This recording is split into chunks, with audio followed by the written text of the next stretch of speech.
the 5 greatest free agents in NFL history. The 5 greatest free agent signings in NFL history. Here we go. Number 5. 5 is Jim Plunkett.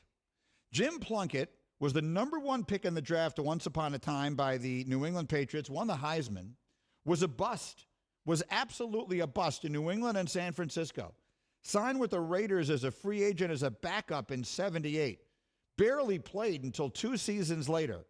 Then, oh, by the way, he won 2 Super Bowls, was a Super Bowl MVP, and was the comeback player of the year in 1980. Jim Plunkett perfectly fits the definition of a guy who found himself a free agent because the league had given up on him, and he bounced back and won huge. Number 4. 4 is a totally different kind, and that's Peyton Manning.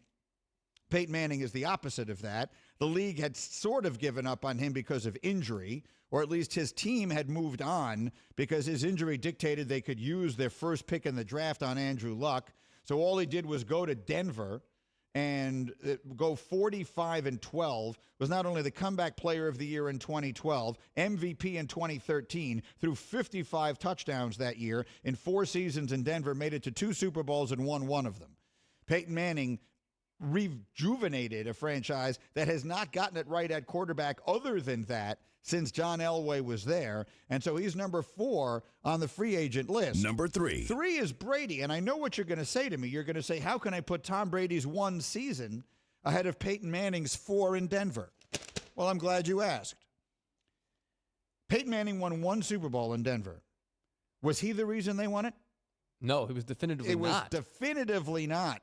That was a season in which he didn't even start all the games. That defense carried them to a championship. He threw 9 touchdowns that season against 17 interceptions. Peyton Manning, who had one of the great careers of all time and belonged on this list, had nowhere near as much to do with winning that Super Bowl as Tom Brady did this.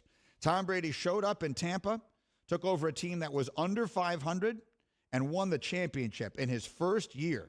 Now, it's not done yet, but I would say he already is number 3 on the list of the greatest free agent signings in NFL history. Number 2. 2 is Reggie White.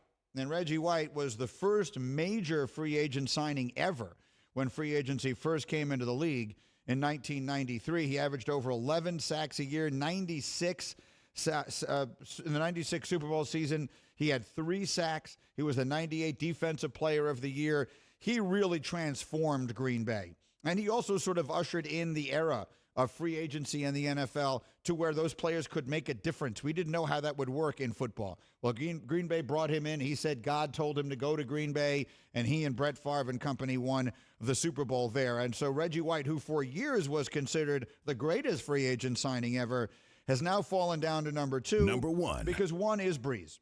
Drew Brees is number 1. Signed in 2006 with the Saints. You know all the history. They'd given up on him in San Diego. Miami's doctors wouldn't clear him. He goes to New Orleans after the horrors of Hurricane Katrina and everything else. And all he does is become the most productive quarterback ever and lead that traditionally terrible franchise to a period where they were great. For his entire 15 years there, their bad seasons, they were good.